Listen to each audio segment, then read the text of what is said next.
ساعة لأن يضحي فلم يضحي فلا يحضر مصلانا. وفي رواية آخر من وجد ساعة فلم يضحي فلا يقومن مصلانا. وقال النبي صلى الله عليه وسلم في موضع آخر إن الله لا ينظر إلى أجسامكم ولا إلى صوركم ولكن ينظر إلى قلوبكم وأعمالكم. رواه مسلم. اور كما قال عليه الصلاة والسلام.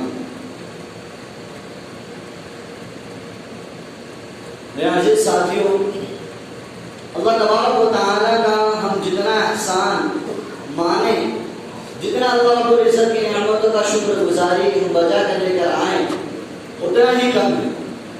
کیونکہ خود قرآن پاک میں رب ذوالجلال فرماتا ہے وَإِن تَعُدُّوا نِعْمَتَ اللَّهِ لَا تُحْصُوهَا. اگر تم اللہ تبارک و تعالیٰ کی نعمتوں کو شمار کرنا چاہو گے، ان کی کاؤنٹنگ کرنا چاہو گے، ان کا احسان کرنا چاہو گے، ان کو اپنی گنتی کے اندر لینا چاہو گے، تم اس کا احسان نہیں کر سکتے، تم اس کو شمار نہیں کر سکتے. تو خود اللہ رب العزت فرماتے ہیں ان تعدوا نعمت اللہ لا تحصوها. اگر تم چاہو گے تو بھی شمار نہیں کر سکتے. تو معلوم ہوا کہ اللہ تبارک و تعالیٰ کی جتنی نعمتوں کا ہم شکر گزاری کریں گے اتنا ہی کم ہے. پھر آگے اللہ رب العزت ارشاد فرماتے ہیں اگر ہم نے شکر گزاری کر لی، اگر ہم نے اللہ تبارک و تعالیٰ کی اطاعت شاعری کر لی، پیارے آقا صلی اللہ علیہ وسلم کے احکامات کے اوپر آئے اور اللہ رب العزت کی شکر گزاری کر لی، تو اللہ رب العزت ارشاد فرماتے ہیں لئن شکرتم لازیدنکم.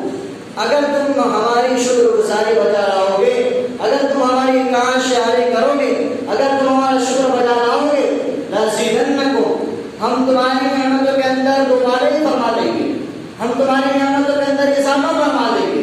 جتنی نعمتیں تمہارے پاس ہے اس سے کئی گنا زیادہ اللہ تبارک و تعالی ہم سب کو عنایت فرما دیں گے. لیکن شرط کیا ہے؟ لیکن شکرتم لازیدنکم ولئن کفرتم. آگے وعید اللہ تبارک و تعالی نے بیان فرمائی اگر تم رضاکاری کرو گے، اگر تم انکار کرو گے، اگر تم منہ پھیر کر بھاگو گے، اگر تم اللہ کا امانت اللہ تبارک و تعالی کی نعمتوں کو جھٹلاؤ گے تو کیا ہوگا؟ ان عذابی شدید، یقیناً میرا عذاب بڑا دردناک ہے، بڑا خوفناک ہے. میری گرفت بڑی پکڑ، میری گرفت بہت خطرناک ہے. میری پکڑ ایسی ہے کہ جس سے اچھے بچ نہیں پائیں. اللہ رب العزت کی گرفت کے متعلق خود قرآن کریم کہتا ہے ان ربک لبالمرصاد ان بطش ربک لشدید. یقیناً آپ کے پروردگار کی پکڑ بڑی سخت ہے، آپ کے پروردگار کی پہنچ بڑی سخت ہے. تو خیر ہم سب کو اللہ تبارک و تعالیٰ کی نعمتوں کی شکر گزاری کرنا ہے تاکہ اللہ تبارک و تعالیٰ ہماری نعمتوں کے اندر اضافہ فرماتا چلا جائے. یہ نعمت جو آج ہم سب کو ادا کرنی ہے وہ عید کی نماز ہے اور قربانی ہے. یہ اتنی بڑی نعمت ہے، اتنی بڑی دولت ہے کہ اما عائشہ رضی اللہ عنہا کی روایت ہے من عمل آدمی فی یوم العید الى آخر الحدیث. اللہ کے نبی صلی اللہ علیہ وسلم فرماتے ہیں کہ بنی آدم کا یعنی آدم کے بیٹے کا کوئی بھی عمل عید کے دن میں قربانی سے بڑھ کر نہیں ہو سکتا. قربانی سے بڑھ کر عید کے دن یعنی قربانی والے دن بنی آدم کا کوئی عمل نہیں ہو سکتا. کیوں نہیں ہو سکتا؟ کیونکہ اللہ تبارک و تعالیٰ نے اس عمل کو اتنا مقرر بنایا ہے. اس عمل کو اللہ تبارک و تعالیٰ نے اپنا قرب حاصل کرنے کا ذریعہ بنایا ہے. جسے قرب حاصل کرنے کا ذریعہ بنایا ہے سیدنا ابراہیم علیہ السلام کا پورا واقعہ ہمارے سامنے ہے. کیا واقعہ ہے؟ واقعہ کی تفصیل اس طرح ہے کہ اللہ کے نبی حضرت ابراہیم علیہ السلام کی ولادت ایک ایسے گھرانے کے اندر ہوتی ہے جو کہ بت پرستوں کا گھر تھا. یعنی حضرت ابراہیم علیہ السلام کے والد محترم آزر خود بتوں کی عبادت کیا کرتے تھے، بت تراشا کرتے تھے، بتوں کو بنایا کرتے تھے، بتوں کی عبادت کیا کرتے تھے اور بتوں کو فروخت کیا کرتے تھے. ایسے ماحول میں حضرت ابراہیم علیہ السلام کی ولادت ایسے گھرانے کے اندر ہوئی. اب سوال یہ ہوتا ہے کہ ایسے گھرانے کے اندر ولادت اللہ کو عزت میں کیوں کر دی؟ کہ اللہ کے نبی صلی اللہ علیہ وسلم کی ولادت جو قریش کے عظیم خاندان کے اندر ہوئی تھی جو کہ بتوں سے کا کوئی لینا دینا نہیں تھا، لیکن حضرت ابراہیم علیہ السلام کی ولادت بتوں کے گھرانے کے اندر کیوں ہے؟ ایک سوال پیدا ہوتا ہے. یہ سوال کا اظہار اس طور پر ہے جو اللہ کا قریبی بننا چاہتا ہے اللہ تبارک و تعالیٰ اس کو شروع ہی سے مصیبتوں کے اندر ڈال دیتے ہیں. اب ایک سوال یہ پیدا ہوگا کہ اللہ کے نبی صلی اللہ علیہ وسلم کے متعلق بتایا گیا کہ اللہ کے نبی صلی اللہ علیہ وسلم کو بتوں کے گھروں کے اندر پیدا نہیں کیا گیا، لیکن اللہ کے نبی صلی اللہ علیہ وسلم کا مرتبہ بڑا ہوا ہے، ہم یہ دیکھتے ہیں. اور ہے کہ اللہ کے نبی صلی اللہ علیہ وسلم کا مرتبہ بڑا ہوا، تو اس کا جواب کیا ہے؟ اس کا جواب یہ ہے کہ اللہ تبارک و تعالیٰ نے اللہ کے نبی صلی اللہ علیہ وسلم کی ولادت سے ہی ان کو مشقت کے اندر ڈال دیا. مشقت کے اندر ڈالتے ڈالتے اللہ تبارک و تعالیٰ نے اپنا قریبی بنا دیا. اور پھر ابراہیم علیہ السلام کے متعلق ہم سنتے ہیں کہ ان کے والد محترم حیات تھے، اور اللہ کے نبی صلی اللہ علیہ وسلم کے والد محترم آپ کی وفات سے پہلے ہی اس دنیا کو الوداع کہہ کر چلے گئے تھے. تو اللہ کے نبی صلی اللہ علیہ وسلم کا مرتبہ تو تمام نبیوں سے بڑا ہوا ہے، لیکن اس اعتبار سے حضرت ابراہیم علیہ السلام کو فوقیت حاصل ہے، کیونکہ اللہ کے نبی صلی اللہ علیہ وسلم کی ارشاد فرماتے ہیں تلک الرسل فضلنا بعضهم علی بعض، یہ ایسے رسول ہے جن میں سے بعض کو فضیلت حاصل ہے، بعض کو فضیلت حاصل ہے. تو بعض جزیات کے اندر حضرت ابراہیم علیہ السلام کو فضیلت حاصل ہے.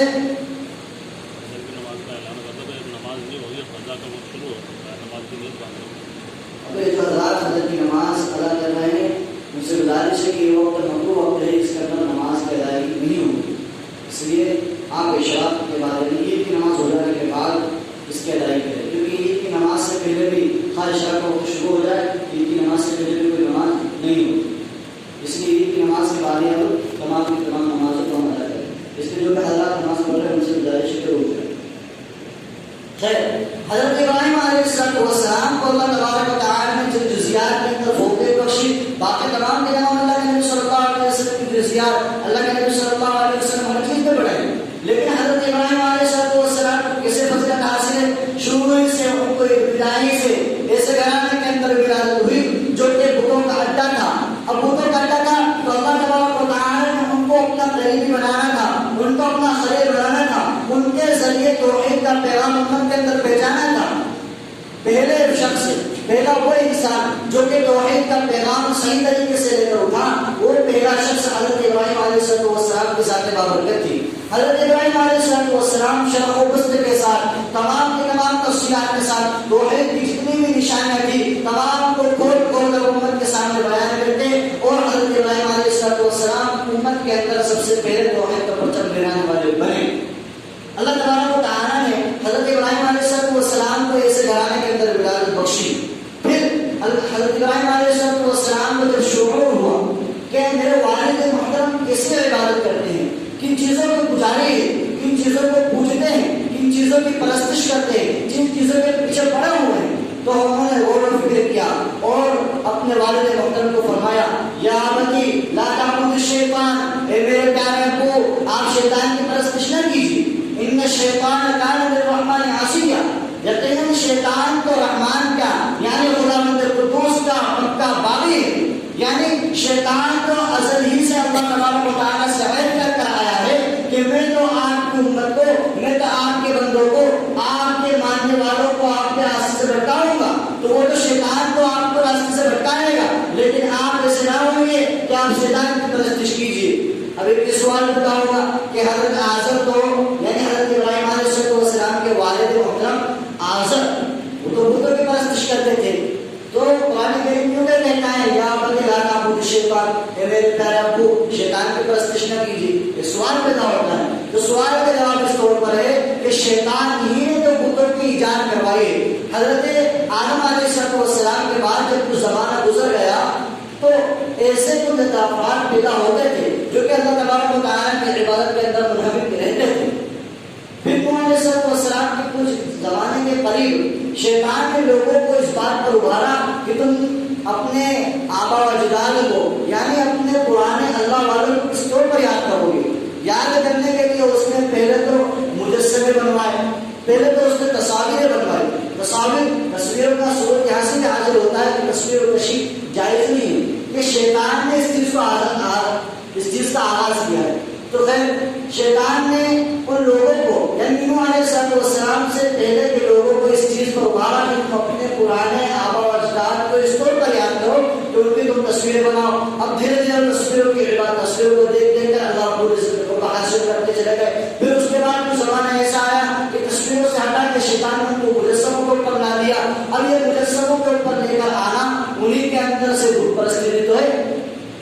پرستی انہی کے اندر سے تو ہے کہ ایک پتلا بنا دیا گیا ہے، اسی کی عبادت کی آ رہی ہے. تو حضرت ابراہیم علیہ السلام کے والد آزر بتوں کی عبادت کیا کرتے تھے، اسی وجہ سے اسی مناسبت میں حضرت ابراہیم علیہ السلام نے کہا یا لا تعبدوا الشیطان، اے میرے پیارے ابو شیطان کی پرستش نہ کیجیے. خیر حضرت ابراہیم علیہ السلام پروان چڑھے. حضرت ابراہیم علیہ السلام کی عمر 82، ایک روایت کے اندر آتا ہے 86 سال، ایک روایت کے اندر آتا ہے 80 سال، ایک روایت کے اندر آتا ہے 100 کے پار، ایک روایت کے اندر آتا ہے 90 سال کی عمر میں حضرت ابراہیم علیہ السلام نے پیارے اللہ سے دعا کی رب هب لي من الصالحین، اے میرے اللہ، اے میرے پروردگار، اے میرے پالنے والے، اے تمام جہانوں کے پالنے والے، مجھے ایک نیک صالح بیٹا عنایت کر دیجیے، مجھے ایک نیک صالح بیٹا، مجھے اس فرزند عنایت کر دیجیے جو کہ نیک ہو، آپ کی عبادت کرنے والا ہو، آپ کے احکامات کو ماننے والا ہو، آپ کی پرستش کرنے والا ہو، آپ نے جو احکام امت کو دیے ان کی تشریح کرنے والا ہو،